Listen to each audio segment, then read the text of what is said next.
Salve Maria, dia 30 de janeiro de 2021, sábado, da terceira semana do Tempo Comum. O evangelho de hoje encontra-se em São Marcos, no capítulo 4, nos versículos do 35 ao 41. Do evangelho segundo Marcos. Naquele dia, ao cair da tarde, Jesus disse a seus discípulos: Vamos para a outra margem. Eles despediram a multidão e levaram Jesus consigo, assim como estava na barca. Havia ainda outras barcas com ele. Começou a soprar uma ventania muito forte, e as ondas se lançavam dentro da barca, de modo que a barca já começava a se encher. Jesus estava na parte de trás, dormindo sobre um travesseiro. Os discípulos o acordaram e disseram: Mestre, estamos perecendo, e tu não te importas? Ele se levantou e ordenou ao vento e ao mar: Silêncio, cala-te. O vento cessou e houve uma grande calmaria. Então Jesus perguntou aos discípulos: Por que sois tão medrosos? Ainda não tendes fé? Eles sentiram um grande medo e diziam uns aos outros: Quem é este, a quem até o vento e o mar obedecem? Palavra da salvação. Glória a vós, Senhor. Caríssimos, nós nos deparamos, nesta perícope com esta experiência tão forte. Jesus, que está na barca, mas que está descansando, dormindo. E nós sabemos, que o mar se agita. E claro, Jesus dormindo e os discípulos ficam apavorados. Com certeza eles sabiam, do poder daquela tempestade, da força da tempestade. E nós sabemos, a Sagrada Escritura, quando nos fala do mar, nos fala do caos, da dificuldade, da destruição. E o mar tem uma força, que ninguém consegue dominar. E então Jesus dormindo e os discípulos apavorados começam a correr para lá e para cá. E que com certeza vão acordar a Jesus e dizer: Senhor, nos diz a palavra de Deus, não te importas que pereçamos? Jesus levanta e ordena ao vento: silêncio, e ao mar: cala-te. Duas atitudes muito simples de Jesus, mas mostra todo o poder e autoridade do Filho de Deus. Os discípulos ficam mais atônitos ainda, Por quê? Como? Quem é Jesus? Quem é este homem que tem autoridade, inclusive, sobre os ventos e sobre o mar? Claro que hoje, para nós, parece algo tão fácil.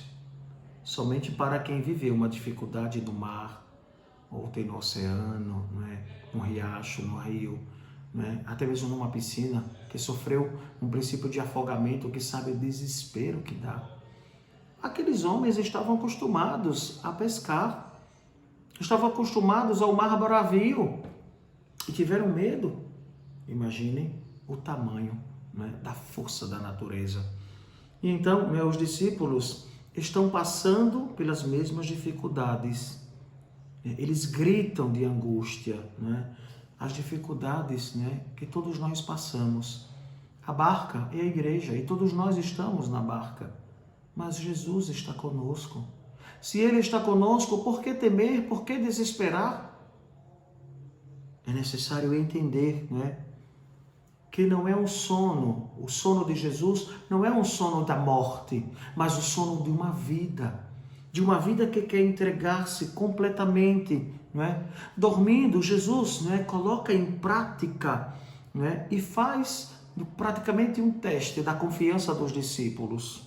Isso Ele expressa nestas parábolas, principalmente nesta. Os discípulos não entenderam nada. Jesus diz: vocês não têm fé? Ou seja, não viram tantas realidades que eu já fiz e ainda têm medo de morrer? Vocês estão comigo.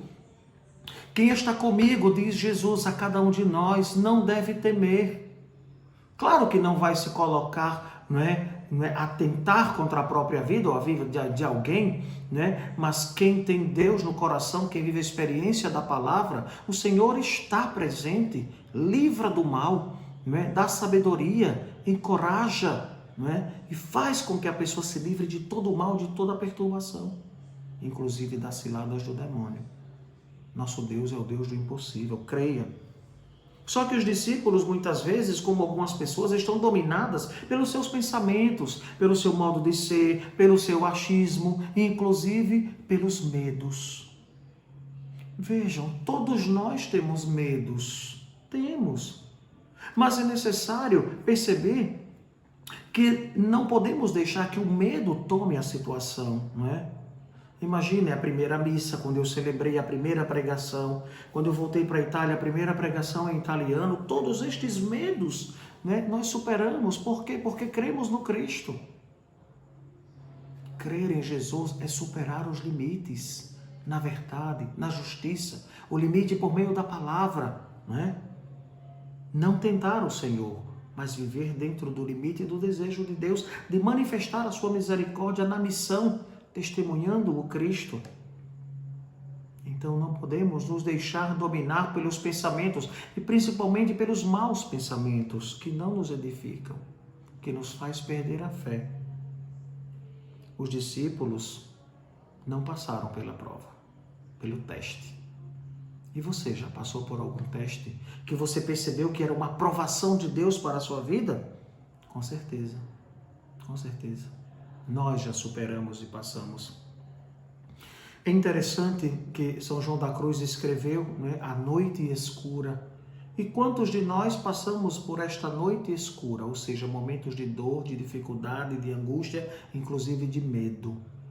Mas é esta confiança em Deus que nos faz sair da noite escura, que nos faz ir ao encontro da luz. Lembra, esta semana meditávamos sobre a lâmpada que não deve ser colocada embaixo de um caixote, mas acima, para que tudo que está às escuras possa vir às claras. Assim é Jesus em nós. Busquemos sempre, não é, este encontro com Cristo, para que Ele transforme a nossa vida, para que a cada dia tenhamos mais fé e confiança que o Senhor pode tudo em nós e na nossa vida. Que assim seja. Amém. O Senhor esteja convosco. Ele está no meio de nós. Abençoe-vos o Deus Todo-Poderoso, Pai, Filho e Espírito Santo. Amém.